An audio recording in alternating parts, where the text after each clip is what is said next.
Professor Zixthar's antennae twitched nervously as he reviewed the day's curriculum on his holographic display. Xenobiology 301 was his favorite course to teach at the Galactic Consortium University. But today's lesson filled him with apprehension. The students were required to present a predator species from their homeworld, demonstrating the ecological balance between hunter and prey. Most species had already presented.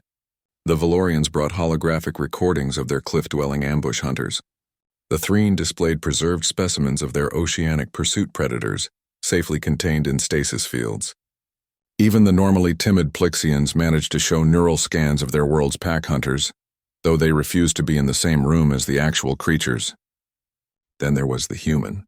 Sarah Chen had enrolled 3 cycles ago, the first human to attend the university since Earth's recent admission to the consortium. She sat in the back row, her peculiar forward-facing eyes gleaming with what Zixthar had learned to recognize as amusement.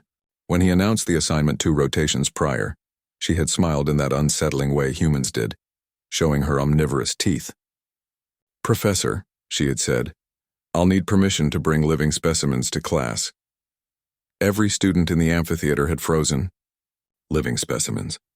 The Threen representative had actually fainted. "That is, highly irregular, Miss Chen," Zixthar had stammered. "The safety protocols." "I'll take full responsibility," she assured him. "They'll be completely under my control. Trust me, trust such a human concept." Nevertheless, he had granted permission, though he'd spent the last 2 rotations filing incident reports and updating his insurance policies. Now, as the chronometer indicated Sarah's presentation time, Zixthar's 3 hearts beat an anxious rhythm.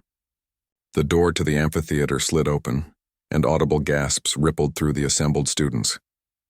Sarah Chen walked in, and on each of her shoulders sat a predator. Zixthar accessed his neural implant, rapidly scanning Earth's database.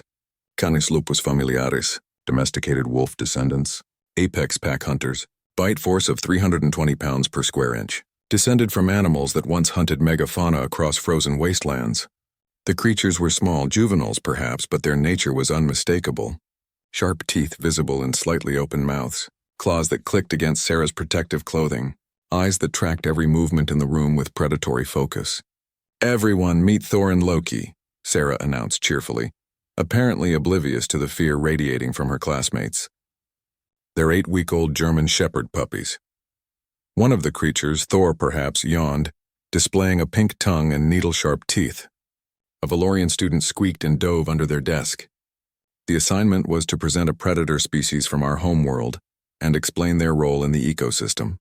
Sarah continued, gently lifting both animals and cradling them against her chest. The creatures immediately began wiggling, their tails creating a blur of motion. Wolves and their domestic descendants, dogs, are one of humanity's most successful predator species. She walked down the stairs toward the presentation platform, and Zixthar noticed something peculiar. Despite being carried by a potential prey species, the predators showed no signs of aggression. Instead, one of them was licking Sarah's face while the other gnawed contentedly on her finger. "Wolves are pack hunters with complex social structures," Sarah explained, setting the puppies on the floor. They immediately tumbled over each other, playing. They can coordinate hunts across vast distances, take down prey many times their size, and survive in some of the harshest environments on Earth. "Then why?" a brave Threen student called out. "Are you allowing them to attack you?" Sarah laughed. That peculiar human sound that could mean joy, nervousness, or impending violence, depending on context. "Attack me? They're playing. Watch." She produced a small object from her pocket and threw it across the amphitheater. Both puppies immediately gave chase, their small legs scrambling for purchase on the smooth floor. They crashed into each other, tumbled, recovered, and continued their pursuit with single-minded determination. "This is their prey drive," Sarah explained. "The instinct to chase, catch, and kill. In adult wolves, this instinct brings down elk and bison. In puppies, it's directed at toys and each other." One puppy, Loki, had claimed the toy and was now engaged in a mock battle with Thor, both growling and tugging. The sounds made several students retreat further. "But here's what makes the human-canine relationship special," Sarah continued. 30,000 years ago, wolves began living alongside humans. Not as prey or predator, but as partners. We domesticated them, yes, but they also domesticated us. We evolved together, she whistled sharply. Both puppies immediately abandoned their game and ran to her, sitting attentively at her feet. Their tongues lolled out in what Earth's database called a smile. Humans are persistence hunters, Sarah said, scratching both puppies behind their ears. We can't outrun prey, but we can outlast them. Wolves hunt in coordinated packs. Together, we became more efficient hunters than either species alone. We shared our kills. We protected each other's young. We became family. Zixthar found himself leaning forward, fascinated despite his fear. But these are apex predators. How did your species coexist? Sarah's expression softened. Because humans have a weird quirk, Professor. We look at predators, creatures that could kill us, and we think, I want to be friends with that. We've domesticated wolves, cats, foxes, ferrets. We keep venomous snakes as companions. We swim with sharks for recreation. We rescue bear cubs and raise them. It's not logical, but it's deeply human. She picked up both puppies again, holding them like infants. They relaxed completely in her arms, utterly trusting. These two will grow into 70-pound predators with the instincts and abilities of wolves. They'll be strong enough to knock me down, fast enough to catch most prey animals, and their bite will be powerful enough to break bones. Sarah kissed the top of Thor's head. And I will trust them completely, because 30,000 years of partnership has taught us both that we're better together than apart. But what if they attack? A Plixian student whispered. They won't, Sarah said simply. Because I'll train them, care for them, and love them. In return, they'll protect my family, work alongside us, and love us back. That's the deal humans made with wolves, and it's a deal we've honored for 300 centuries. Loki had fallen asleep in her arms, snoring softly. Thor was chewing on Sarah's thumb, his tail wagging. Humans don't just study predators, Sarah concluded. We live with them. We make them part of our families.